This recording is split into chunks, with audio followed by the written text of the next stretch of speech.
Fideo dosbarth tu chwith ar gyfer mathemateg A2 uned 4. Cyflwyniad i debygolrwydd amodol. Mae gyda ni maes parcio yma, mae ceir yma yn y maes parcio. 3 coch yna, 1 glas ac 1 gwyrdd. Boed i B1 gynrychioli'r digwyddiad, glas yw'r car cyntaf i adael. A'r 1 cynrychioli'r digwyddiad, coch yw'r car cyntaf i adael. A G1 i gynrychioli'r digwyddiad ta gwyrdd yw'r car cyntaf i adael. Felly mae tebygolrwydd B sef glas yw'r car cyntaf i adael yn 1 mas o 5. Tebygolrwydd coch yw'r car cyntaf i adael. Mae 3 coch yna, felly coch 3 mas o 5. Gwyrdd yw'r car cyntaf i adael, y tebygolrwydd yw 1 mas o 5. Boed i B2 gynrychioli'r digwyddiad glas yw'r ail gar i adael, a'r 2 gynrychioli'r digwyddiad coch yw'r ail gar i adael, a G2 gynrychioli'r digwyddiad gwyrdd yw'r ail gar i adael. Felly, ni allwn ysgrifennu tebygolrwyddau ar gyfer digwyddiadau B2, R2 a G2 gan fod yr rhain yn dibynnu ar pa liw gar roedd y cyntaf i adael. Tybiwn mae'r car cyntaf i adael oedd un coch. Nawr bydd gan y maes parcio 1 car glas, 2 car coch a 1 car gwyrdd. Felly gallwn weid y tebygolrwydd mae'r ail gar i adael yw un gwyrdd os mae'r car coch a dywodd yn gyntaf. A mae hwnna'n 1 mas o 4. Neu, y tebygolrwydd mae'r ail gar i adael yw un gwyrdd o wybod mae car coch a dywodd gyntaf yw 1 dros 4. Felly 2 ffordd o weid yr un peth. O wybod, maen nhw fel arfer yn dweud gyda'r tebygolrwyddau yma. Defnyddiwn y llawfer yma. Felly, tebygolrwydd G2 yw'r ail gar i adael, gwyrdd yw'r ail gar i adael. O wybod yw'r linell naill ai lawr neu bach sianol, nôl slais tama bach, a'r 1 oedd y car cyntaf i adael yw cwarter. Felly, hwnna'n golygu car gwyrdd yw'r ail gar i adael. O wybod ar 1 oedd y car cyntaf i adael, coch oedd y car cyntaf i adael. Felly, os i ni am wybod beth yw'r tebygolrwydd bod coch yr ail gar i adael o wybod y car cyntaf i adael oedd coch hefyd. Dwi'n ysgrifennu hwnna fel coch yr ail gar i adael o wybod mae'r car cyntaf i adael oedd un coch. Felly coch, mae gyda ni 2 goch ar ôl mas o 4 sy'n gallu cael ei canslo i hanner. A beth yw'r tebygolrwydd taw glas yw'r ail gar i adael o wybod ta coch oedd yr un cyntaf. Felly dim ond 1 glas ar ôl mas o'r 4. Felly, ni'n galw tebygolrwydd fel hyn, lle mae peth gwybodaeth wedi rhoi i ni am y canlyniad yn debygolrwydd amodol.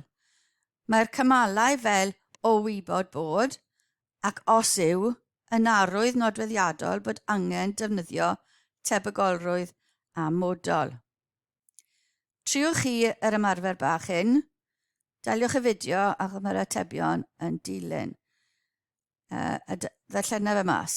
Ysgrifennwch gwerthoedd tebygolrwydd R2 o wybod B1 a tebygolrwydd G2 o wybod B1 a tebygolrwydd B2 o wybod B1. Felly glas yw'r car cyntaf i adael yn yr ymarfer hyn. A wedyn mae'r tebygolrwydd bod yr ail gar i adael yn un coch os mae'r un cyntaf i adael oedd un gwyrdd, felly bach yn wahanol.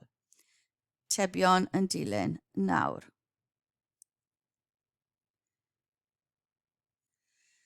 Nawr ystyriwch y ffyrdd y gall y 2 gar gyntaf adael y maes parcio. Angen i ni alw'r ceir coch gwahanol rhywbeth yn gyntaf, felly ni'n alw nhw'n ar alpha, ar beta a ar gamma. Felly mae maes parcio nawr yn edrych fel, dyma ni, car glas, car coch alpha, car gwyrdd, cair coch beta a cair coch gamma. Y ffyrdd posibl i ddau gair i adael yw B wedyn yr alpha, B wedyn G, B wedyn yr beta a B wedyn yr gamma. Felly B yn gynta a tri arall wedyn, neu a'r alpha gynta a B neu G neu yr beta neu yr gamma wedyn gwyrdd yn gynta, wedyn bob un o'r lleill, y B, yr alpha, yr beta, yr gamma, yr beta yn gynta, wedyn y B, yr alpha, y gwyrdd a'r gamma, a wedyn yr gamma gynta, wedyn y pedwar arall.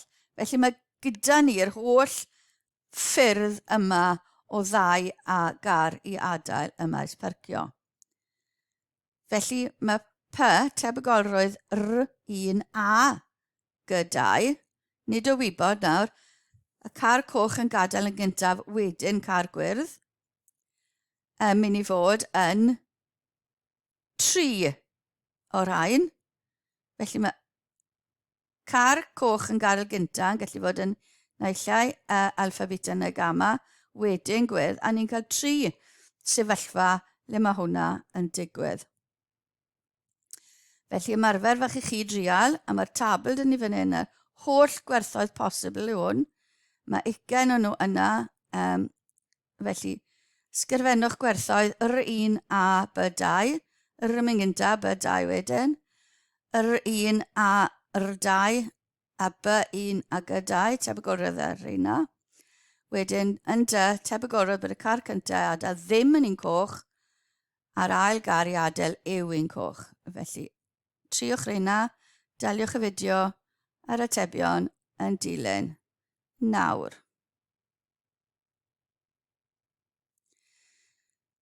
Felly, noder bod tebygolrwydd R1 a G2 yn 3 mas o 20.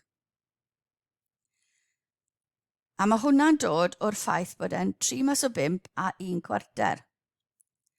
A tebygolrwydd R1 wrth ei hunan oedd 3 mas o 5, a tebygolrwydd G2 wrth ei hunan oedd 1 cwarter.